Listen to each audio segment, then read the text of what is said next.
സന്തോഷം ഉണ്ടാക്കാൻ പറ്റുന്ന ഒരു സാധനമാണോ? നമ്മുടെ ഇമോഷൻസിനെയൊക്കെ കൺട്രോൾ ചെയ്യുന്നതിൽ നമ്മളെക്കാളും കൂടുതൽ നമ്മുടെ ഹോർമോൺസിനാണ് പങ്കെന്ന് പറഞ്ഞാൽ വിശ്വസിക്കാൻ പറ്റുമോ? ഹാപ്പി ഹോർമോൺസ് എന്ന് പറയപ്പെടുന്നത് 4 ഹോർമോൺസിനെയാണ്: dopamine, oxytocin, serotonin, endorphin. Dopamine ഒരു റിവാർഡിംഗ് കെമിക്കലാണ്. പൊതുവേ നമ്മൾ കഴിക്കുന്ന ചില ഫുഡുകളൊക്കെ ഡോപ്പമിൻ ഇൻക്രീസ് ചെയ്യാൻ നമ്മളെ ഹെൽപ്പ് ചെയ്യും. അതുകൊണ്ടാണ് കുറച്ച് ലോ ആയിരിക്കുമ്പോൾ നമുക്കൊരു പർട്ടിക്കുലർ ഫുഡ് കഴിക്കാനൊക്കെ തോന്നുന്നത്. നമ്മൾ പറയാറില്ലേ, നമ്മൾ ഇമോഷണൽ ഈറ്റിംഗ് എന്ന് പറയാറില്ലേ? ചെറിയ ചെറിയ വിൻസ് ഒക്കെ നമ്മൾ സെലിബ്രേറ്റ് ചെയ്യണം. ഇല്ലെങ്കിൽ നല്ലൊരു പാട്ട് കേൾക്കുക, അതുപോലെ തന്നെ എന്തെങ്കിലും ഒരു ഫിസിക്കൽ ആക്ടിവിറ്റിയിൽ ഇൻവോൾവ് ആവുക. Oxytocin is called a love hormone. കുഞ്ഞു കുട്ടികളായിട്ടൊക്കെ കളിക്കുമ്പോൾ, അല്ലെങ്കിൽ നമ്മുടെ പെറ്റ്സുമായിട്ടൊക്കെ നമ്മളിങ്ങനെ ടൈം സ്പെൻഡ് ചെയ്യുന്ന സമയത്ത്, അല്ലെങ്കിൽ നമ്മുടെ ലവ്ഡ് വൺസിൻ്റെ കൈയൊക്കെ ഹോൾഡ് ചെയ്യുന്ന സമയത്ത്, അല്ലെങ്കിൽ അവരെ ഹഗ് ചെയ്യുന്ന സമയത്തൊക്കെ നമ്മുടെ ബോഡി കൂടുതലായിട്ട് ഓക്സിറ്റോസിൻ ഉൽപ്പാദിപ്പിക്കും. Serotonin is a mood stabiliser. Sun exposure ആണ് ആദ്യം പറയുന്നത്. ബീയിങ് ഇൻ നേച്ചർ, ചില ആൾക്കാർ കണ്ടിട്ടില്ലേ, അവർക്ക് അതാണ് ഏറ്റവും വലിയ മൂഡ് ലിഫ്റ്റേഴ്സ്. അതുപോലെ നല്ലൊരു ഓട്ടം, നന്നായിട്ടൊന്ന് ഓടിക്കഴിഞ്ഞ് വരുമ്പോൾ നമ്മുടെ ബോഡിയിൽ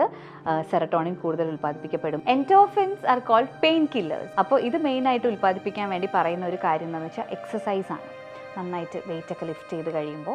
പിന്നെ പറയുന്നത് ലാഫ്റ്ററാണ്, നന്നായിട്ട് ചിരിക്കുക. അപ്പോൾ ലാഫ്റ്റർ ക്ലബ്സ് ഒക്കെ ഉണ്ടല്ലോ, ഇപ്പോൾ നമ്മൾ രാവിലെ ഇങ്ങനെ പോയിട്ട് എല്ലാവരും കൂടി ചിരിക്കുന്ന എക്സസൈസ് ഒക്കെ ചെയ്യുന്നത് കാണാറില്ലേ? പിന്നെ എസെൻഷ്യൽ ഓയിൽസ് ഒക്കെ യൂസ് ചെയ്തിട്ടുണ്ടെങ്കിൽ നമുക്ക് എൻഡോർഫിൻ കൂടുതൽ ഉൽപ്പാദിപ്പിക്കാൻ പറ്റുമെന്നും സ്റ്റഡീസ് പറയുന്നുണ്ട്. ഒന്ന് ചെയ്ത് നോക്കണം നമ്മൾ മൂഡ് ഓഫ് ആവുന്ന സമയത്ത്. എന്നിട്ട് എന്തെങ്കിലുമൊക്കെ നിങ്ങളെ ഹെൽപ്പ് ചെയ്തെങ്കിൽ ഡെഫിനറ്റായിട്ട് കമൻറ്റ് ചെയ്യണം.